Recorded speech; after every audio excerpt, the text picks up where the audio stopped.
En tant qu'ancien culturiste, même si de temps en temps, ça m'arrive encore de m'entraîner bien sûr, mais enfin, ancien culturiste vraiment de manière assidue avec un mec avec qui j'entraînais qui faisait des championnats, qui m'a fait exploser en 2-3 ans.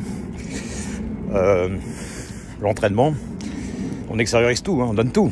On travaille comme un acharné, on se défonce. On porte des poids qu'on n'oserait pas porter à un certain âge, à 20-30 ans, on a toute l'énergie qu'il faut.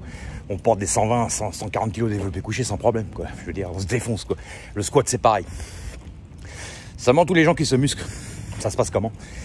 Bah, les gens qui se musclent, ils s'imaginent, il y en a beaucoup, ils s'imaginent qu'il faut aller à la salle. Bon, évidemment, il faut y aller à la salle régulièrement, c'est logique. Mais je veux dire par là, le changement physique est opère quand, exactement?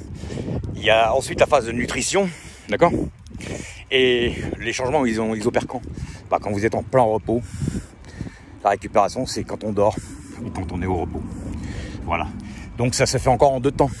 D'accord? C'est comme une sèche. Il y a la période où vous prenez de la masse musculaire et il y a une seconde période où vous séchez pour faire apparaître la musculature. Ça se passe toujours en 2 temps. Donc voilà, donc c'est encore une histoire d'équilibre.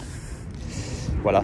Moi, je me suis entraîné comme un dingue et puis je me suis toujours aperçu que c'était au moment de la récupération que les muscles prennent. Et si on ne récupère pas assez, bah, vous allez vous entraîner comme un dégénéré, ça ne marchera pas. C'est comme quand vous faites des groupes musculaires, que vous entraînez par exemple 2 groupes de muscles gros ensemble. Bon, aujourd'hui, les méthodes ont un peu changé. Moi, je parle de ça à mon époque, il y a une 30aine d'années, quand j'ai commencé. On s'entraînait toujours un gros muscle avec un petit muscle. On n'entraînait pas 2 muscles ensemble. Pourquoi? Parce que au niveau de la récupération, bah, il y avait une récupération qui allait être moindre si on travaillait 2 muscles ensemble que si on en travaillait un gros et un petit. C'est pour ça qu'en général, on faisait les pecs avec les bras. Le lendemain, on faisait le dos avec les abdos, par exemple.